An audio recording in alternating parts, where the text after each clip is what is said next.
მოგესალმებით მეგობრებო, მე გიორგი ვარ და ვაგრძელებ ტექნიკაზე საუბარს.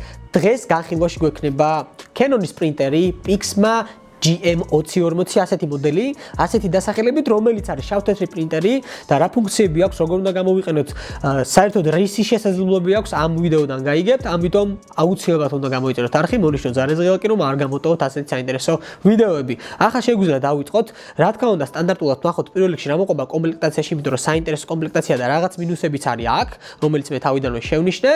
პირველ რიგში მინდა გითხრათ, რომ ასეთი საღებავი მოყვება 3 შეკვრა, თითო არის 170 მგ. ამაზე ოდნავ მოგვიანებით გეტყვით თუ რამდენი ფურცლის დაბოჭდვა შეუძლია საერთო ჯამში აი ამ საღებავს. აქვე გვაქვს პატარა ეს ეგრეთ წოდებული კარტრიჯი, რომელიც უნდა მოვათავსოთ აუცილებლად პრინტერში, რადგანაც სამუშაო პროცესი მივიცეთ, ანუ სამუშაო სტარტი მივიცეთ ჩვენს პრინტერს და რა თქმა უნდა მოყვება წიგნაკები, რომელიც არის მრავალფეროვანი, არის რუსულად, ინგლისურად და კიდევ ბევრ სხვა ენაზე, რომელიც არ ვიცი იცით და ნუ ქართულად სამწუხაროდ არ არის.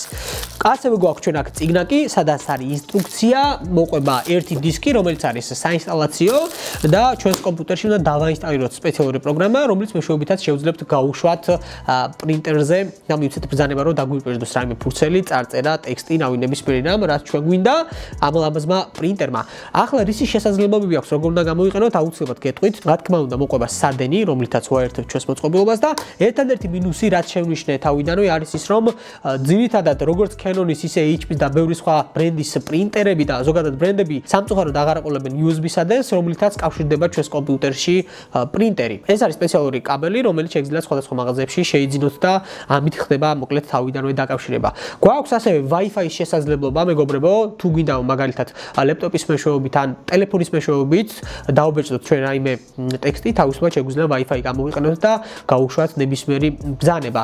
რაც თავარია, მობილურში, სმარტფონებში აუცილებელი იქნება Canon პრინტი, ასეთი აპლიკაცია, რომელიც უნდა ჩავწეროთ მობილურში და გავუშვათ.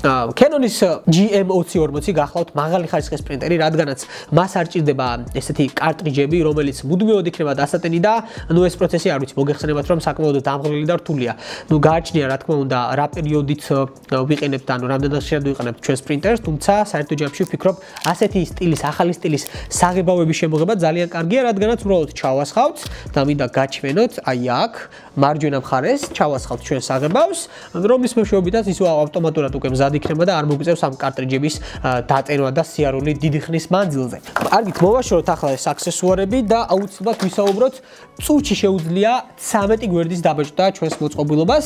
ნუ ვერ გეტყვით, რომ მაინც და მაინც ძალიან სწრაფია, თუმცა ვფიქრობ, რომ სახლის პირობებში საკმაოდ ისეთი მისაღების სწრაფი აქვს და კარგი მონაცემებია ამ მხრივ. ჩვენს მოწყობილობას ახლა გეტყვით რა ღილაკები არის განლაგებული, ნუ აი აქ მარჯვენა მხარეს, თქვენგან მარცხენა მხარეს ისხმება საღებავი, ესე ავწევთ მარტივად, ჩავასხავთ საღებავს და შემდეგ დავახურებთ. ეს ძალიან მარტივია, არაფერი ისეთი სერიოზული პროცესი არ არის, რომ გაგვიჭირდეს.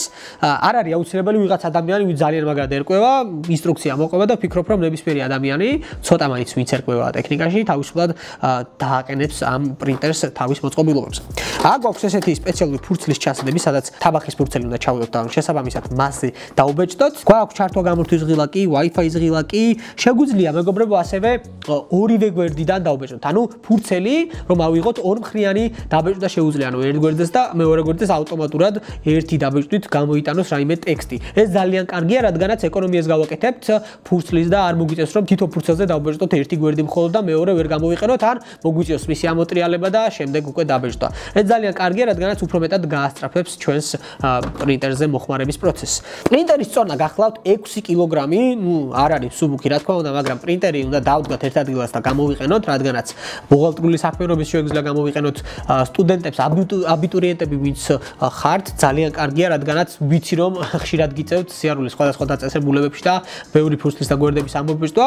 ძალიან კარგი მოწყობილობა ამისთვის, რადგანაც თავისი ღირებულებიდან გამომდინარე, ნამდვილად არ აქვს მაღალი ღირებულება, ბიუჯეტური ვერსიაა, მაგრამ ამის და მიუხედავად ძალიან ხარისხიანი ბრენდია Canon-ი. ნუ ფოტოაპარატებში გეცოდინებთ, რომ ერთ-ერთი უპირველესი და პირველი ბრენდი არის და ძალიან ხარისხის პრინტერებს აწარმოებს. ძალიან დიდი რესურსი აქვს, ძალიან ბევრჯერ ვთქვი დღეს, მაგრამ მართლა კარგი მოწყობილობაა, დიდი რესურსი აქვს, რამდენიმე წლის განმავლობაში შეიძლება 10-20 წლის განმავლობაში მოგემსახუროთ. ნუ რა თქმა უნდა, გამოვიყენოთ შესაბამისი, ესე რომ ვთქვათ, ინსტრუქციით და წესების დაცვით, არ უნდა დავაზიანოთ ჩვენი მხრიდან ეს მოწყობილობა, დანარჩენ შემთხვევაში დარწმუნებულვარ ძალიან დიდხანს გაგვიძლებს. აუცილებლად უნდა ვისაუბროთ, მეგობრებო, რამდენი გვერდის დაბეჭდა შეუძლია პრინტერს. საღებავები რაც მოყვება, რომ ჩავასხათ და შევავსოთ აი ამ ადგილას, შეუძლია მაქსიმუმ 8000 გვერდის დაბეჭდა. ნუ ეს რა თქმა უნდა პლუს მინუსი არის, იქიდან გამომდინარე, თუ რამდენად დატვირთულ გვერდებს დავბეჭდავთ, არის ხოლმე რაღაც პატარა ფოტოებივით მოყვება, რომლის ბეჭდვაც გჭირდება და ნუ იქ შესაბამისად მეტი საღებავი იხარჯება. ნუ ამ შემთხვევაში ცოტას დაიწევს ეს 8000, თუმცა საერთო ჯამში ვფიქრობ, რომ საშუალო დონის და კარგი მონაცემებია პრინტერის მხრივ. მეგობრებო, მინდოდა თქვენთვის ასეთი პრინტერი მეჩვენებინა Canon-ის PIXMA GM2040, რომელიც არის ბიუჯეტური პრინტერი, მაგრამ ნამდვილად ხარისხიანი და დიდი შესაძლებლობებით. ნუ ერთადერთი მინუსი რაც თავიდანვე მოგახსენეთ, ეს არის რომ USB სადენი არ მოყვება, რომლითაც კავშირდება პერსონალურ კომპიუტერში, რადგანაც შეგვიძლია ლეპტოპში, ასევე smartphone-ში პროგრამა ჩავწეროთ და იმ პროგრამის მეშვეობით ამოვბეჭდოთ ჩვენს მოწყობილობაზე ნებისმიერი ტექსტი. მეგობრებო, რას ფიქრობთ, საერთოდ Canon-ის ბრენდთან დაკავშირებით პრინტერებს გულისხმობ, რა თქმა უნდა, იყენებთ თუ არა პრინტერს, გაქვთ თუ არა სახლში და რამდენად ხშირად გიწევთ გვერდების და ფურცლების დაბეჭდვა სხვადასხვა დაწესებულებებში ძალიან მაინტერესებს. ამიტომ აუცილებლად ველოდები თქვენს აზრს კომენტარის სახით. მე კი მინდა ნელ-ნელა დაგემშვიდობოთ, როგორც ყოველთვის წარმატებები გისურვებთ და შევხვდებით მომავალ ვიდეოში. დროებით!